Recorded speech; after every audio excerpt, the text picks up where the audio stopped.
Hello and welcome to the Galloping Gurus, your home for daily horse racing analysis, race previews and expert insights. If you enjoy our content, make sure you hit the subscribe button so you never miss an update. Or for even more in-depth analysis, join the Galloping Gurus membership club at gallopinggurus.com, where you'll receive our exclusive race analysis before the markets even open, giving you access to our thoughts ahead of the day's racing. It's all about getting that value, and if you get it the day before, then you'll certainly be getting exactly that. Ciao, ciao. Hello. Hello, mate. How you doing? Yeah, good, you? Yeah, not too bad. Not too bad. Fresh off of our lovely double yesterday. Can't be bad, can it? I was thinking about this morning. That's in 6 days we've had the 4-timer and the double, and if you've got on the big prices in the 4-timer, you could have had a tenner for £5,000. And well, yesterday the double would have paid you a tenner for £500. You know, so not been a horrible time, and obviously we had the treble 3 weeks ago as well, didn't we? So been pretty good. And yesterday, I mean, if anybody had watched this podcast yesterday, I think we had about 7 off of there. I was saying to you yesterday, when I wish we'd mixed them lot up. Would have been very nice indeed. Probably would have retired. Yeah. Yeah. There we go. Never mind. Hopefully a few people got something out of the podcast, because obviously we're doing it on a daily at the moment. So there we go. The Mursky today, heavily punted, isn't it? In the 208 at Thirsk there. Be interesting to see how that goes. Yeah, hopefully a winner. Yeah, fingers crossed. Yeah, I'd like to see them land a big tilt, and we did manage to get it out when it was 13-2, but wasn't really our fault that the bookies opened it up so early that we unfortunately didn't get to it early enough, did we? With the form. So no. Even so, 13-2 is a lot better than 11-4. Absolutely, yeah. Yeah, you wouldn't mind a 13-2 winner each day, would you? You certainly wouldn't. No, that's for sure. So I have done tomorrow's, but I'm not loving. I can't deny. I haven't actually got something that I'm really strong on, like I was with the Mark Wolford horse. Nothing like that. Nothing close to that, actually. So I can start with Chester. Yeah. I haven't got anything till the 352. I don't know if you've got anything for then. Just getting Chester up.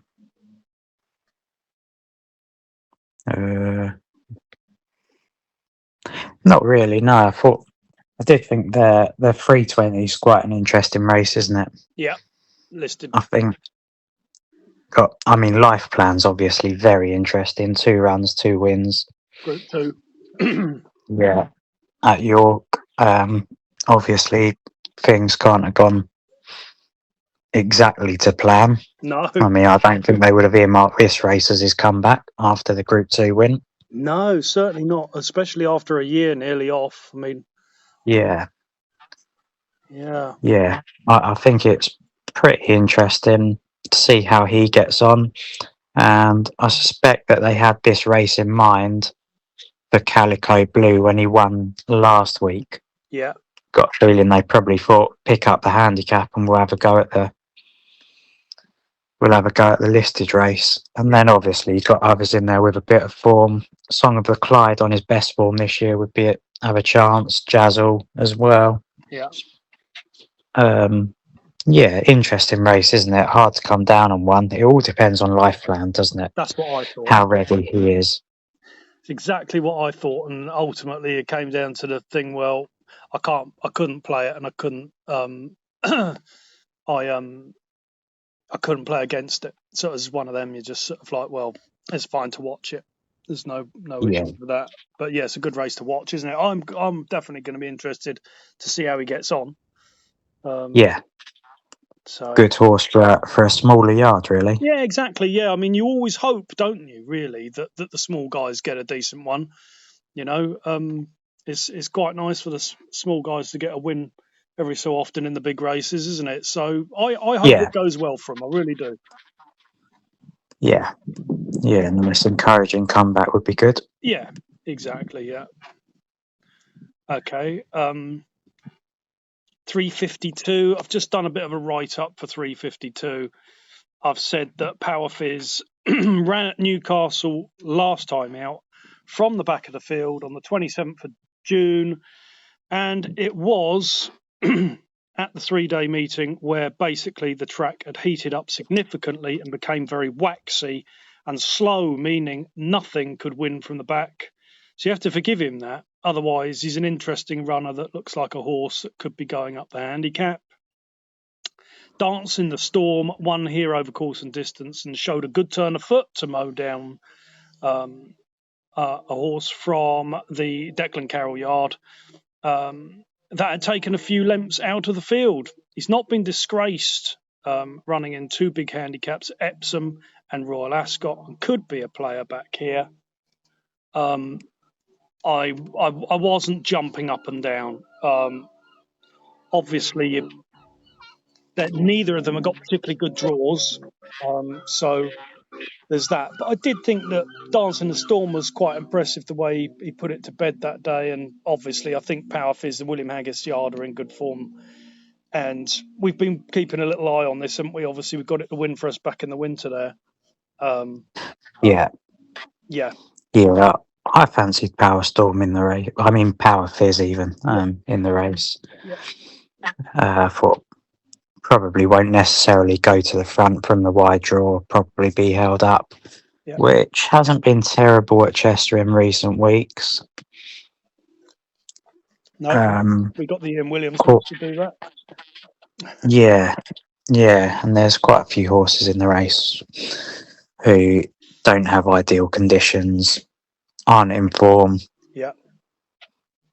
A lot of question marks about, really.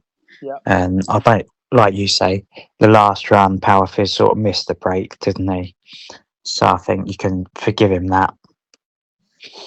It wasn't 3 days where obviously nothing came from the back of the field either. So it was double whammy, wasn't it?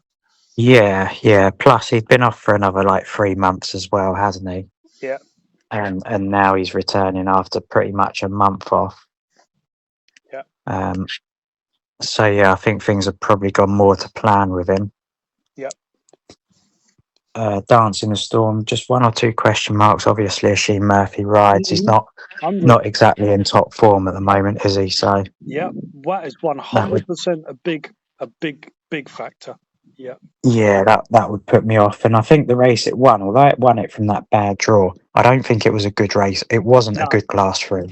No. There's no doubt in my mind it was a poor one. I mean, Pietro's all right, but he's certainly no world beater, and the Sujet, well, I've not got him down as one to follow either. No, I'll tell you what it was for me in that race. It wasn't that the race was good. It was where he came from and how he managed to mow down the winner that kind of flagged him up as being something that might have a little bit more left in the tank. It's not a strong one. And it's definitely not with Murphy on board from draw 10. I mean, he could just as easily give up on that, couldn't he? The way he is at the moment, if he dropped that out the back and, couldn't be bothered, he would take that route. I mean, if I had to play one in the race, I would take a little chance at Power Fizz, although he is forecast to be 130 favourite, which is not necessarily a massive value. I wouldn't be running personally, but no, I was sort of thinking with Dance in the Storm, it does tend to go well after a long break, doesn't it? Yeah, yeah. Won after 101 days off it last year. Wins after 221 off this year. So I was just wondering if maybe that was the best time to catch it Possibly. Yeah, as well. yeah. I think Power Fist could well still be Oh, yeah. on the upward Oh, curve, I and think he is. Yeah, yeah, like not a strong selection by any means, but one that I think could go quite well. yeah. I would prefer to see him in a lower draw, as we would with any of them. But yeah, it's. I do think he's got a fair chance. But they were the two that I came down on in there anyway. And I haven't got anything else for the rest of Chester. So if you have, the floor is there. Got a very small interest in Saligo Bay last race. Yeah, the Saligo. I saw that. Yeah. Thought that had a little bit of a chance. It's one round here for this yard. Yeah. Off 74. Obviously off 77 now, so not handicapped out of it. No. Didn't look the best of races. There's one or two in there with a chance, but he's had a little pipe opener over jumps, hasn't he? Didn't run particularly well, No. but They've you suspect that was to sort of get him back on track. Yeah. So I thought a little bit interesting. I don't think I'll be backing it, to be honest with you. But No. but yeah, on a day where there weren't too many you'd look at and fancy, I thought that was one that small chance. Yeah. Okie dokie. All right. Well, we'll nip over then to Yarmouth. I have got a bit of a fancy at Yarmouth here. Good. Okie dokie. Well, that's what we want to hear, because I haven't got a huge amount, but I've got nothing to the 408 at Yarmouth. No, I don't know anything prior to that. Nah, 408 is my fancy. A relatively strong one as well. Oh, good. Okay. Well, I've got a small, and yours will be the same one as mine. I know it. Well, I've got a funny feeling you're with the melting snow, are you? No. I think Dare to Be Different has got a little bit of a chance, personally. Exactly the one I'm on about, yeah. Yeah. I've written a spiel for it, as you can imagine. I've said been running in class 5s and a 4 last time out, which actually wasn't a bad run. He was detached 2 lengths off the back of the field and made up a little bit of ground towards the end. And this is a 0 to 65, and that was a 0 to 82. By no means is it a confident selection, but a 13 to 2 back in a class 6, where every horse has something to prove, she could be a little bit of value. That's what I've said. So, yeah, take that's the only one I've got written down. So take the floor, mate. Well, to be fair, you pretty much said it all. I mean, Glassbore last time was out the back, made up a little bit of ground, wasn't beaten far, 6 lengths, I think. Yeah. Drops back to a mark of 65 now. Although it won off 62, it did win fairly easily. A 0 to 65. Yeah, and he won it quite well, didn't he? Well, yeah. I mean, I say a 0 to 65. There was actually a horse in there rated 70 as well. So whilst it was 0 to 65, obviously it did take on better company than that. Yeah. So dropping back from a class 4 into a class 6. Yeah. Given last time, I think it was sort of given a little bit of a sighter, really. Yeah, I thought so too. Almost just let it have a nice experience, and hopefully the horse regains a bit of confidence and possibly the winning thread next time. Yeah. This is next time, so hopefully it does regain the winning thread. Should be. Marco Gianni takes over from Gina. Yeah, yeah. I think it should be a and like you say, shouldn't it? I don't think it's going to be short. No, I've got a feeling Guest House and Melting Snow will be relatively short. Yeah. Melting Snow, we fancied. Well, I fancied it last time. It was terrible. It wasn't good. It ran okay, didn't it? But it didn't run like you'd be thinking next time's the time to catch Can't it. wait to get on it next time. Yeah, it wasn't like No. that, yeah. I was disappointed. No. Personally. Yeah, I mean, it does have cheek pieces first time and Billy as well, Yeah, which obviously two big pluses, but I think they're to be different in this grade. Could just be better than these, and Marco's riding well. Yeah. So I think everything's set up for a pretty good run. Yeah, that's what I think. Okay. Well, there we go. That's good. The 438. In fact, I'll just go with it. The 438 and the 508. I think Billy probably has a fair chance on the pair of them. They're both likely to be short enough favourites. But, if you was to chuck a tenner at the double or something for a bit of fun, it's not that, it's not go and lump a load of dough on them. But the Ubermensch actually won okay last time out. And for once, I don't know if you watched the race, the jockey didn't hold it up out the back for so long that it had absolutely no chance of getting to the of getting to the front. And to be honest, the race was a little bit better. The horses in behind were 70, 70 and 67. This is, a 0 to 62. You got Billy on, so we do know that the horse can hit the front now without dying. And so anyway, obviously 11-8 favourite, not telling anybody anything that they don't already know. And I thought that the Papadope Preach as well in the last race, was reasonably obvious. But it's certainly not one for big stakes, but a tenner double or something if you wanted to have a bit of fun, or a fiver or something like that. Then up to you guys. They're not races for me, certainly not singly, because they're way too short. But that was just a couple of thoughts on them races. I don't know if you had anything. No, I didn't like either race really. No. So there we go. Looks like the most interesting one is the 408, isn't it?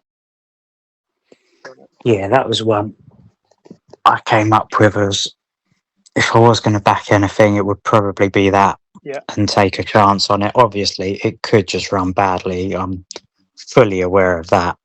Maybe it's just not in particularly good form at the moment, but there are reasons to believe that tomorrow it could run a lot better than its last couple of runs. And I think so. Around, if it was around 6 to 1, mm-hmm. Yeah, then I don't think it's terrible taking a chance on it. They've all got question marks in there. And for me, Dare to Be Different probably has less than even some of the ones at the front of the market. So, yeah, I think that of any of them, and like you said, Marco's riding well. They haven't booked. I don't think they've booked Marco to tell him to don't bother. Do you know what I mean? I don't think any of that. So, I think he's got a reasonable chance yet. So yeah, I was quite happy when I found it, to be honest, because I thought, well, there's one I think could go quite well. At a price. There's only 6 runners as well. If you could get 6 to 1 in a 6-runner field that has a chance, that ain't too bad. Yeah. No, exactly. I mean, in the last 2 runs, both at Newmarket, so obviously stronger races. Yeah, exactly. Okie dokie. Well, that's the end of the podcast today. It's a short one today, but have a good Sunday. Be lucky. Okay, so that just about wraps everything up for today. Thanks for listening to today's analysis. If you found it useful, don't forget to like, subscribe, and turn on the notifications so you never miss our daily race previews. For our exclusive early analysis before the markets open, visit gallopinggurus.com and become a member today. We mostly rely on people's kindness to donate for our hard work, so if you feel like you got something out of our analysis or out of our content, please don't hesitate to go to the gallopinggurus.com website and hit that donate button. No matter how big or small, we appreciate your support. Be lucky, everyone. Enjoy the racing, and we'll see you in the next one. Ciao, ciao for now.